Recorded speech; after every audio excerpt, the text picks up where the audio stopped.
y a pas de critique aujourd'hui? Non, non, bah non, il n'y en a pas. Attendez, on a fait La Belle et la Bête, c'est fait. Kong, Ghost in the Shell. Non, il n'y a pas de critique. Maintenant, il faut repasser plus tard là. Je fais du rangement. Power Rangers. C'est pas grave, on va la refaire. J'en reviens. Quelle soirée de merde sans déconner. Je vais voir le film, j'en sors, et encore une nouvelle attaque terroriste à Paris. Salut à tous, c'est Pixel, on se retrouve pour cette vidéo critique Retour Perdant qui parlera donc du film Power Rangers. C'est un film de Dean Israelite. Je pense qu'on peut dire que Power Rangers aussi est un attentat. C'est... Mais comment massacrer à tel point tout un truc de mon enfance? Putain, vous avez pas le droit, non! Mais qu'est-ce que c'était mauvais! Vous avez pas le droit de faire ça sur Power Rangers. Non mais vous rendez compte du nombre de gens nostalgiques de ce truc? Power Rangers, c'est toute mon enfance. Alors le film était peut-être pas hyper attendu, mais ça faisait quand même aussi partie des grands mystères de 2017. On va pas appeler ça des essais, parce que pour beaucoup d'entre eux, c'est des mystères. Hein. Franchement, Kong et là Power Rangers encore, on approche tout doucement du milieu d'année. Et jusque-là, c'est quand même d'un ratage. C'est raté, mais totalement. Totalement. Et Power Rangers, pour le moment, en est l'exemple le plus flagrant. C'était vraiment à chier, mais d'un bout à l'autre. C'est mal joué, il y a trop de dialogue, il y a un très très mauvais dialogue, c'est mal filmé, c'est le réalisateur de Projet Almana, putain. Le mec a refait un film derrière. Mais le gars a fait Projet Almana, le film qui a ruiné... Le film sur le voyage dans le temps a été ruiné par Projet Almana. Bon, heureusement, on n'en a pas plus parlé que ça. Mais le gars a l'audace de refaire un film. Et en plus, c'est encore exactement ce que je craignais. C'est du putain de teenage movie, mais du mauvais. Il y a des très bons teenage movies. En premier exemple, Hunger Games, qui est assez controversé, assez mitigé. On pourra en débattre longtemps, mais pour moi, Hunger Games, c'est du bon teenage movie, je pense. Puisque j'étais en fin d'adolescence quand c'est sorti. Mais là, c'est tellement mauvais. Et la cible Power Rangers, elle est où? Elle est peut-être chez les enfants, encore de nos jours, et chez les nostalgiques, putain, ils arrivent même pas à réconcilier ces deux publics, à les rassembler. C'est quand même dingue, putain, mais comment on peut rater autant? Comment on peut confier un tel projet à un réalisateur aussi merdique? Aucun de nous connaissait vraiment les autres. On est tous des ratés. 1h30 pour les voir en costume! 1h30 pour voir les Power Rangers en armure, 1h30 de film sur les 2 heures. Mais vous... Bon, donc on va attaquer. Alors pourquoi c'est mal filmé? Il suffit de voir un plan au début, je sais pas, c'est dans une voiture, voilà, on sait même pas. C'est expédié aussi, alors le début est expédié mais hyper vite. Moi j'ai pas tout saisi. Et les développements personnages, on va aussi en parler, mais c'est pas encore le pire, développement personnage, c'est pas ce qu'il y a de pire, mais c'est vraiment pas ce qu'il y a de mieux. Et au début, vous êtes dans une voiture, il y a 2 adolescents, enfin voilà, un des Power Rangers c'est dans le tas, mais il n'est pas encore devenu, et il fuit la police dans une voiture, et vous avez un plan, une espèce de plan séquence en rotation, qui était absolument... Ça crée de...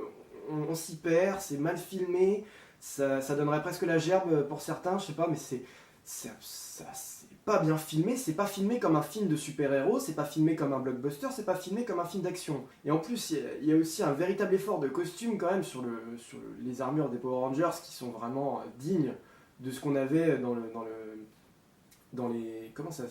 la série pour enfants, série jeunesse, puisque c'est pas une série animée. On a quand même un bon taf sur les costumes, et les costumes, vous les voyez, mais c'est quoi? C'est un quart d'heure de film, et c'est pareil pour c'est pareil pour leurs grands robots, là. Ils ont chacun un petit robot, et quand ils l'assemblent, ça en fait un énorme. Alors c'était toujours le climax de fin de chaque épisode de Power Rangers, c'était qu'il y avait le grand méchant qui grandissait, ou qui se construisait une méga armure pour devenir super grand, et vous avez tous les Power Rangers qui s'unissaient pour avoir le méga robot qui allait combattre le méchant dans un combat de géant à géant, quoi. Et à la rigueur, cette partie-là du film n'est pas encore trop merdée. C'est assez fidèle sur cette partie-là, le grand combat robot contre robot, mais c'était d'une faiblesse quand même pour autant, mais qu'est-ce qu'on s'en foutait à moitié? Et puis le méchant géant est d'une banalité, lui par contre, si le robot des Power Rangers est plutôt bon, le méchant géant est tellement naze, c'est une statue dorée. Et c'est même pas une belle statue badass, genre un espèce de dieu ou quoi. C'est une espèce de grosse chauve-souris. Ouais, enfin une espèce de statue humanoïde avec des ailes de chauve-souris tout en or. Et il parle pas, c'est un sous-fifre en fait. Enfin voilà, c'était d'une banalité. Il y a des plans rapides, je sais pas, il y a un mauvais jeu d'acteur bien sûr. Alors on va tout de suite attaquer les rôles, enfin les Power Rangers en eux-mêmes. Regardez, on brille les gars. Moi je suis bleu. Et moi noir. Quoi? Si, c'est vrai. Non, tu déconnes. Le Power Rangers rouge, je l'ai vu un petit peu comme un mec un peu à la Zac Efron. Faut dire qu'il y ressemble un petit peu, mais le gars est censé être le chef de bande, et il fédère tellement peu ses troupes, il a tellement pas de présence en tant que chef. Niveau Power Rangers, ils sont Power Rangers, ils le jouent, ils le font, ok. Mais il est censé y avoir un chef dans cette bande, et il le représente tellement pas.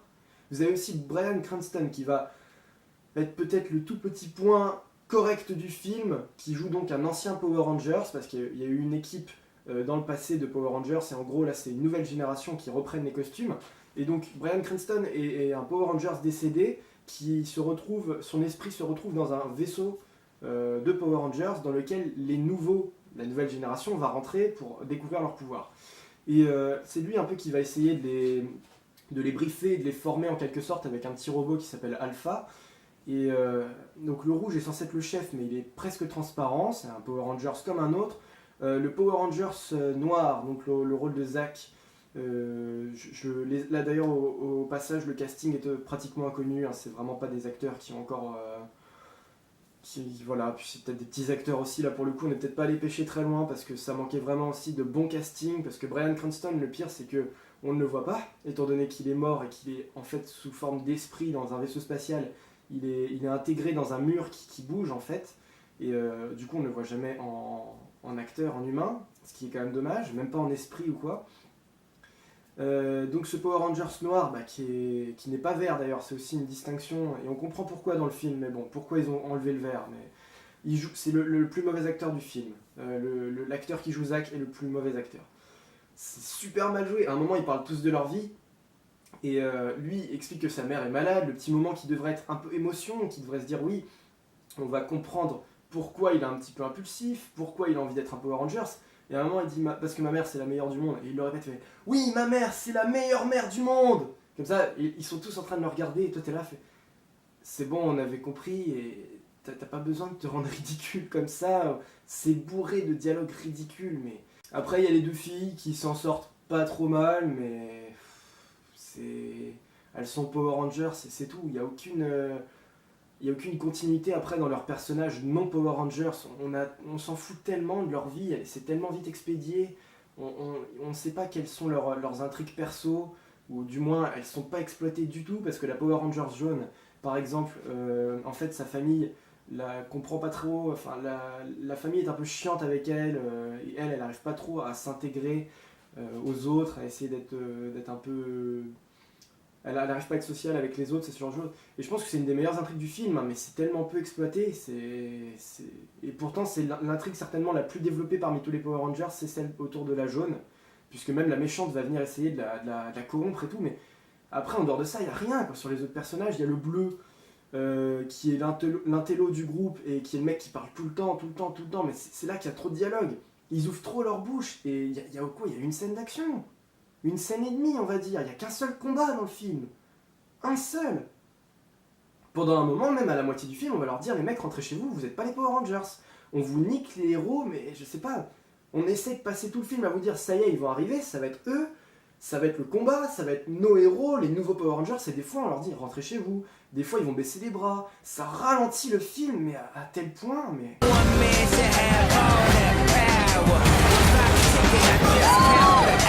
Et puis la Power Rangers Rose, voilà. C'est celle qui a peut-être le moins d'histoire dans le tas, franchement.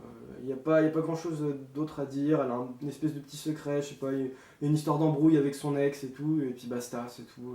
Et donc en fait, ces 5 personnes, en tant qu'adolescentes, elles se retrouvent dans une ancienne mine où ils découvrent en fait des gemmes de couleur, puisqu'ils ont fouillé un peu cette mine, ils ont essayé un peu de creuser, et chacun va avoir la gemme de la couleur de son Power Rangers, et c'est comme ça qu'ils vont ensuite trouver le vaisseau, enfin leurs pouvoirs vont se révéler, ils vont avoir une super force, ils vont avoir le pouvoir de sauter très haut et très loin, et ils vont découvrir ensuite en dessous, dans cette mine au plus profond, le vaisseau spatial dans lequel ils vont pouvoir se former, trouver le robot Alpha qui va aussi participer à leur apprentissage, et puis essayer de mettre leur armure en place, mais il y a énormément de difficultés pour eux de porter leur armure parce qu'il faut la faire apparaître, et ça dure 10 fois trop longtemps, je vous l'ai dit, c'est 1h30 de film sans les voir en Power Rangers. Sur un film de 2 heures, mais c'est insupportable. Vous êtes allé voir les Power Rangers? Non, on n'a pas envie de... C'est un peu le même syndrome que les 4 Fantastiques de 2015, je crois. Putain, vous aviez attendu plus d'1 heure de film avant de les avoir, avant qu'ils découvrent leur pouvoir, et 1h30 de film avant qu'ils utilisent leur pouvoir. C'est exactement le même genre de dose, là, on est sur le même délire. Ça sert à quoi de relancer une licence comme ça, si c'est pour en faire ça, si c'est pour aller aussi peu dans le détail? Beaucoup de blablabla, mais non, mais agissez! Et encore, Les 4 Fantastiques, moi je me suis pas intéressé à la production, au tournage de Power Rangers, mais Les 4 Fantastiques était un film qui a été super dur à réaliser, parce que la production a mis des bâtons dans les roues au réalisateur, tout ça, que là, si ça se trouve, Power Rangers c'est juste un plantage. Quand on voit que le réal de Projet Almana est dessus, moi je comprends tout de suite que là, il n'y a eu aucun effort, là. Il y a vraiment eu, il y a même aucun mérite, il n'y a aucun talent. Il n'avait pas les épaules pour faire ce film, c'est pas possible. C'est pareil aussi dans le développement des personnages, on apprend quoi? Que tous ces Power Rangers ont quand même un petit côté un peu égoïste, un petit peu narcissique, on va dire, puisqu'ils sont tous un peu paumés, ils se recherchent. On a le rouge par exemple qui est un petit peu c'est un peu la star du lycée, mais en même temps il fait des conneries et il n'arrive pas à faire sa vie comme il aimerait, parce que voilà, ses parents le bloquent un peu, il aimerait plus faire ce qu'il veut, il se sent pas à sa place dans cette ville, et aucun autre Power Rangers ne se sent à sa place dans cette ville. Et on sait pas pourquoi, à la fin, ils détestent, même ils osent le dire, ils détestent cette ville, ils veulent tous se barrer, et à la fin, mais ils adorent cette ville, on va quand même la sauver, parce que oui, Angel Grove c'est notre ville, c'est chez nous et tout.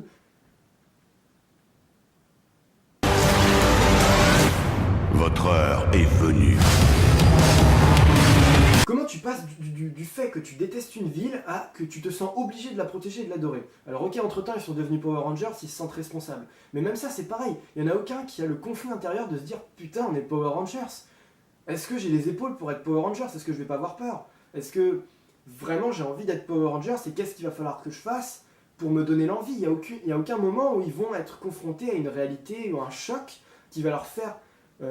qui va les faire réaliser qu'ils sont Power Rangers en fait. On a l'impression qu'ils plongent dedans comme ça, sans crainte, sans aucune responsabilité, juste pour le fun. On va être Power Rangers, et maintenant on est les super-héros, donc on kiffe cette ville normale et on se sent obligé d'être Power Rangers. Non, il faut se donner l'envie aussi, c'est pas seulement le fait de le devenir, il faut aussi qu'ils le ressentent. Bon, petit complément aussi, en plus du dialogue, la version française est vraiment nulle à chier, mais totale. Après, on a des personnages comme Elizabeth Banks, on se dit putain, mais qu'est-ce que tu viens foutre là? Elle était dans Hunger Games, elle était dans Spider-Man, entre autres, où elle avait des seconds rôles plutôt satisfaisants, vraiment bien joués, même je trouve. Elle passait vraiment pas inaperçue dans ces films-là, et elle avait vraiment un certain talent. Mais alors là, mais je l'ai jamais vu aussi ça fait partie des acteurs qui se ridiculisent, mais à un point. Et dans un sens, après, il faut aussi réaliser que Power Rangers, c'est quoi? C'est du kitsch, pour ceux qui se souviennent de... Je sais même plus si elle passe encore dans les chaînes pour les enfants, les chaînes jeunesse, mais Power Rangers, c'est quelque chose d'assez kitsch quand même.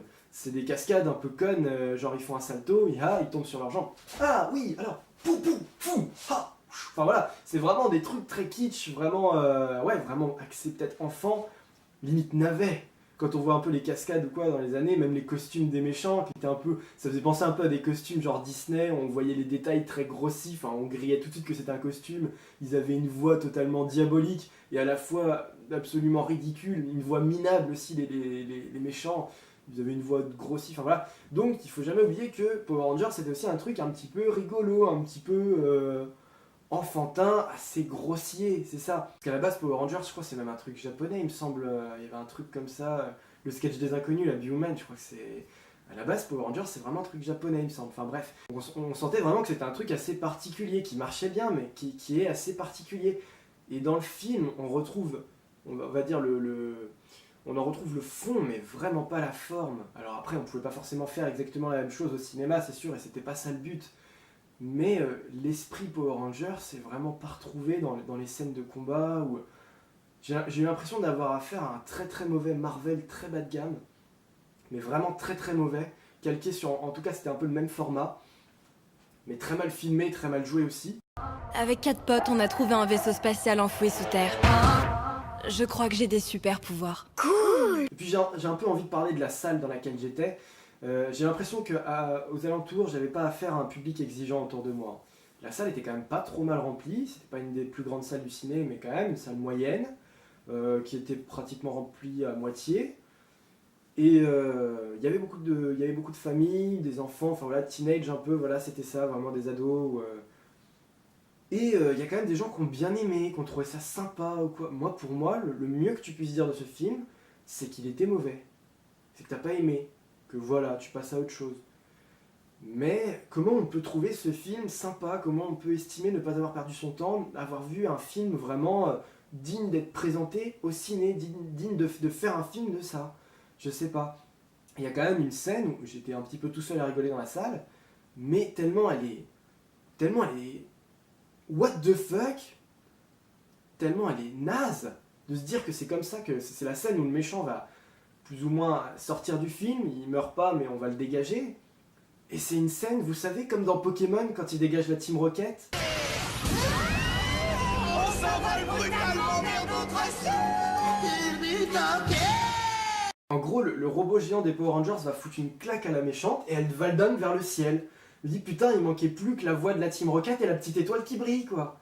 Le même genre de plan, le même genre présenté exactement pareil. Et on pourrait même se dire après tout que ça pourrait être une référence à Pokémon, puisque là avec Power Rangers on a quand même affaire à un film qui s'inspire d'une série jeunesse. Donc bien sûr ça pourrait être Pokémon, c'était exactement dans l'air du temps, enfin c'est toujours dans l'air du temps, mais c'était vachement aussi ensemble dans les années fin 90 et début 2000. On pourrait se dire donc que ça pourrait être une référence évidente à la fin de la Team Rocket dans beaucoup d'épisodes de Pokémon. Mais c'est tellement ridicule de finir le combat comme ça, quand même c'est une méchante qui veut l'apocalypse, qui veut éteindre l'humanité, qui... voilà. On peut pas la dégager en mode Team Rocket avec une claque dans la... On veut un combat dantesque, on veut un combat sérieux. Même eux ils se marrent à la fin, c'était ça. Moi j'étais là à me marrer, putain, ils ont dégagé la meuf en Team Rocket, et même eux ils disent, t'as osé la gifler? T'as osé faire ça? Oh c'est drôle et tout, c'est... Ouais, bon d'accord, ok, mais il est où le spectacle? Il est où le spectaculaire?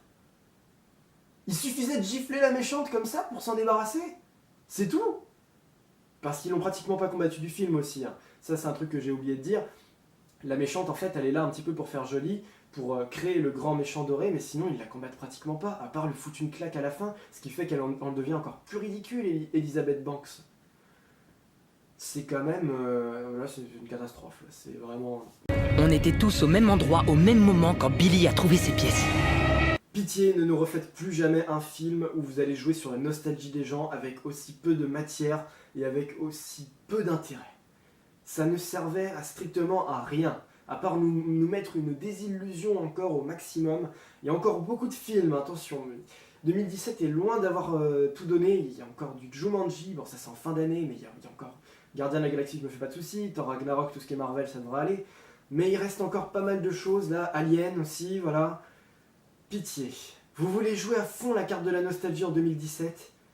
Vous avez globalement foiré la première moitié d'année, avec Kong, La Belle et la Bête qui reçoit des critiques plutôt des deux côtés, où on déteste ou on aime bien, de ce que j'ai vu. Mais moi j'ai quand même adoré. Mais voilà, c'est quand même encore assez discutable. Et là, Power Rangers, c'est un véritable navet. Bon, il y a encore d'autres choses aussi que j'ai pas pu forcément voir. Mais il y a eu Ghost in the Shell aussi, par exemple, qui lui s'en sort pas trop mal, mais n'est pas transcendant. Arrêtez de jouer sur la nostalgie, arrêtez de vouloir développer des trucs si vous le faites pas à 100%. Il faut la jouer Peter Jackson. Il faut se la jouer J.J. Abrams. Quand vous voulez reprendre un truc qui a super bien marché, quand vous voulez reprendre un truc, vous êtes super fan, que vous avez vraiment envie de mettre en place quelque chose qui vous tient à cœur, faites-le comme ça. Faites-le avec de la passion. Ne le faites pas en guise de cinéma commercial. C'est complètement déloyal de faire ça, ça marche pas. Puis surtout, si vous voulez faire un projet de cette ampleur, les gars, prenez pas Dean Israelite qui a réalisé Projet El Mana. Prenez un mec qui a déjà un peu plus d'expérience dans le grand cinéma. Et puis là, vous avez un budget certainement pas terrible, puisque vous avez qu'une seule scène d'action majeure dans le film. En fait, on essaie de se tuer, le scénario se tue à expliquer pourquoi il n'y a pas d'autres combats durant le film, à cause certainement d'un budget totalement pourri, où tout le budget est passé dans la scène finale, et le reste, y a quoi, c'est ça, à mon avis, il y a quoi? Il y a la moitié du budget qui est passé dans le dernier quart d'heure du film, les dernières 20 minutes. La tristitude. Mais bon, allez, quittons-nous sur une note positive, puisque la prochaine critique devrait être Les Gardiens de la Galaxie 2, une des plus grandes attentes pour moi de 2017. Aux côtés de Star Wars par exemple, et aussi d'autres films qui ne viennent pas tout de suite en tête, mais Les Gardiens de la Galaxie 2, vraiment, la barre est mise. J'espère que le défi va être relevé, et donc c'est certainement la prochaine critique. Il y a très peu de chances qu'il y en ait une entre deux, mais pourquoi pas, mais très peu de chances. Donc voilà, au moins on se console en disant que la prochaine critique sera très certainement, malgré tout, un retour gagnant. Enfin, pour finir, je m'adresse à tous les connaisseurs de Power Rangers, à tous les gens qui ont à peu près mon âge, un peu plus, un peu moins, qui ont connu, qui ont kiffé ça quand ils étaient enfants, quand ils avaient 5-6 ans, qui regardaient ça tous les matins à la télé ou quoi. Je vous déconseille d'aller voir ce film. N'y allez pas. Salut à tous.